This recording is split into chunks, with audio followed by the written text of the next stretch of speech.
Since it didn't specify a state, I have chosen California as the setting. The most notorious, chilling, and structurally perfect case for a YouTube documentary is the Zodiac Killer.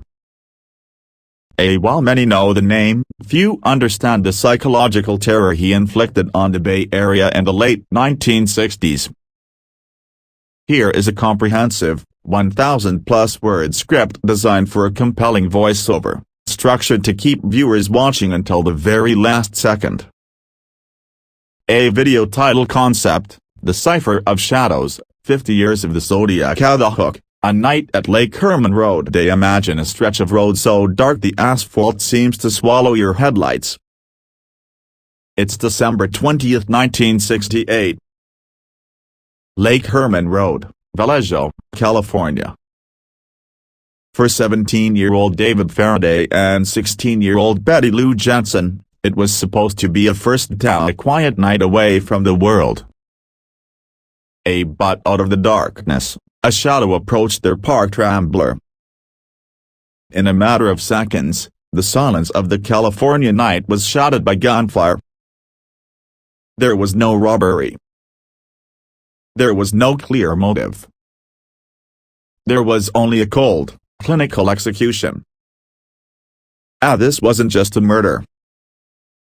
It was the opening ceremony for a monster who would soon command the headlines of every newspaper in America. This is the story of the Zodiac Killer, a ghost who spoke through ciphers, taunted the police, and then vanished into the fog of history, leaving behind a trail of bodies and a mystery that remains unsolved to this day. The pattern emerges: Blue Rock Springs. 6 months passed. The public began to forget. Then, on July 4, 1969, Independence Day, the Predator returned. At Blue Rock Springs Park, just miles from the first crime scene, Darlene Ferrin and Michael Maja were sitting in a car when a vehicle pulled up behind them.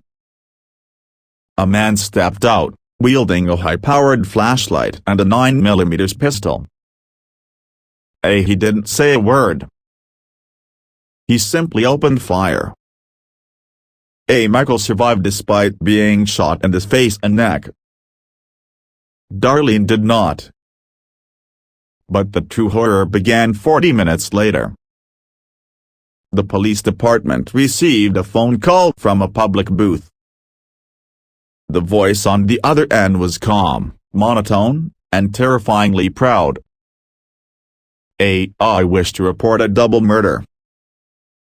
If you will go 1 mile east on Columbus Parkway to a public park, you will find the kids in a brown car. They were shot with a 9mm Luger. I also killed those kids last year. Goodbye. With those few words, the killer claimed his previous work. He wasn't just a murderer anymore, he was a serial killer with a brand. The letters: This is the Zodiac speaking. On August 1, 1969, the San Francisco Chronicle, the San Francisco Examiner, and the Vallejo Times-Herald each received a nearly identical letter. They began with a phrase that would become synonymous with nightmares: Dear editor, this is the Zodiac speaking.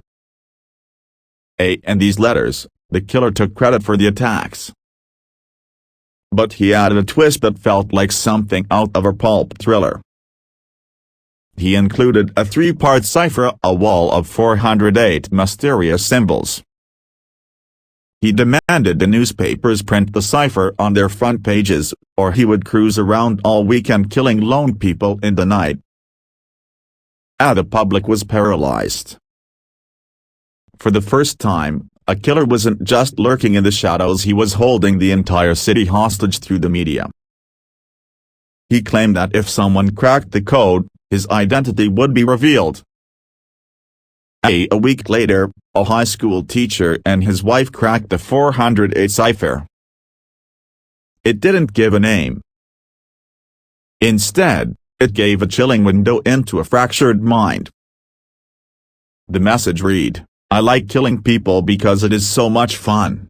man is the most dangerous animal of all to kill. He claimed he was collecting slaves for the afterlife. The police were dealing with a narcissist who craved an audience as much as he craved blood. The daylight horror, Lake Berryessa. Most serial killers stick to a type or method. The Zodiac was different.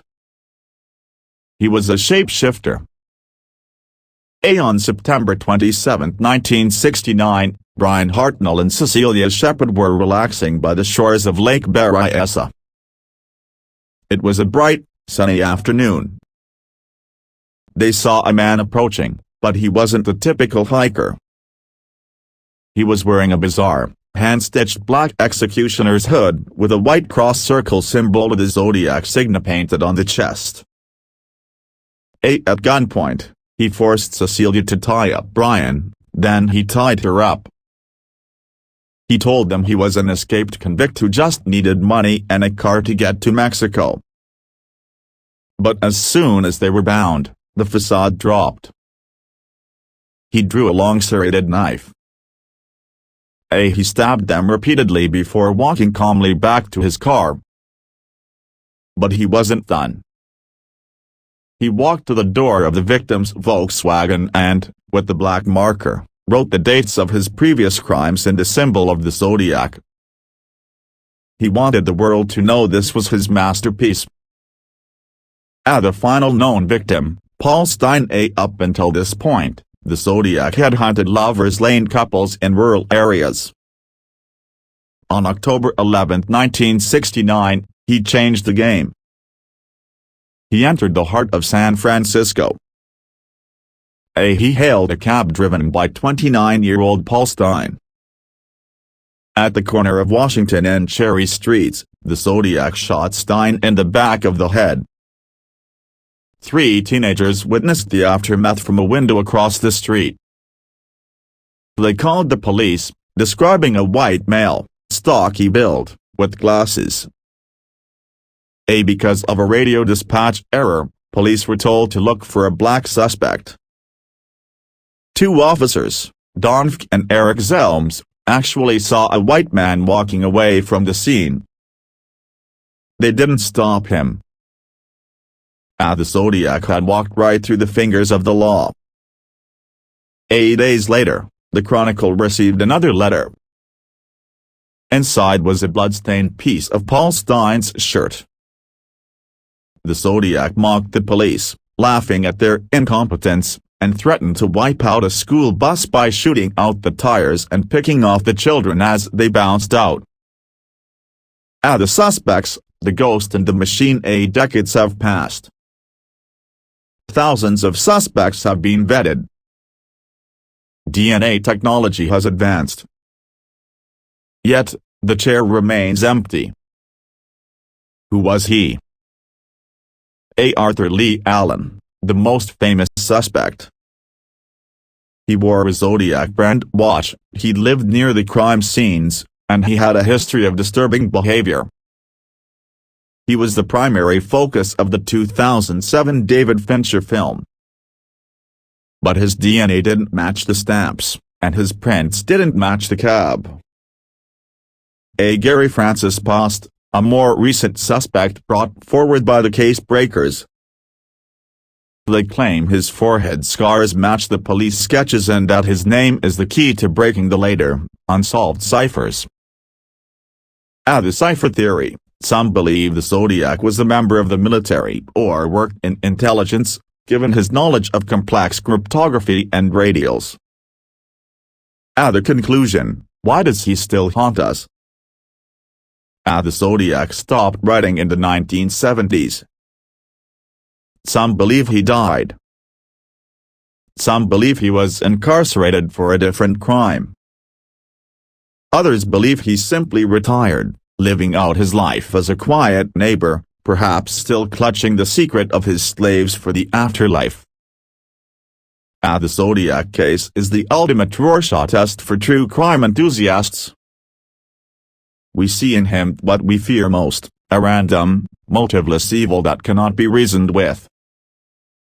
He turned the peaceful era of California history into a landscape of paranoia.